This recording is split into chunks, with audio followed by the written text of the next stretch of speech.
एक दिन गौतम बुद्ध अपने शिष्यों के साथ एकदम शांत बैठे हुए थे। उन्हें इस प्रकार बैठे देख शिष्य चिंतित हुए कि कहीं वह अस्वस्थ तो नहीं।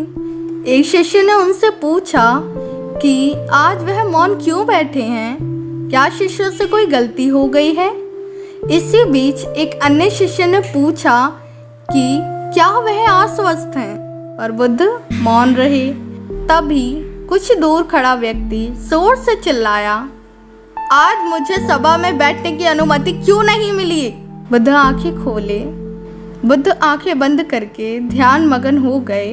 वह व्यक्ति फिर से चिल्लाया, मुझे प्रवेश की अनुमति क्यों नहीं मिली। इसी बीच एक उदार शिष्य ने उनका पक्ष लेते हुए कहा कि उसे सभा में आने की अनुमति प्रदान की जाए। बुद्ध ने आंखें खोली और वह बोले, नहीं, वह अछूत है, उसे आज्ञा नहीं दी जा सकती। यह सुन शिष्यों को बड़ा ही आश्चर्य हुआ। बुद्ध उनके मन के भाव समझ गए और बोले, हाँ, वह अछूत है।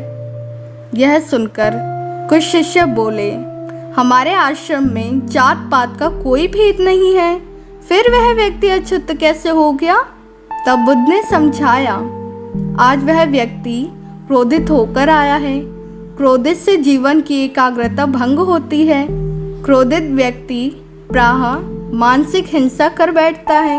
इसीलिए जब तक वह क्रोध में रहता है तब तक अचित्त होता है। इसलिए उसे कुछ समय एकांत में खड़े रहना चाहिए।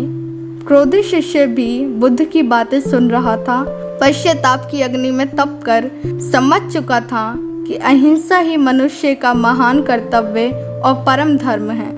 वह बुद्ध के चरणों में गिर पड़ा और कभी क्रोध ना करने का प्रण लिया।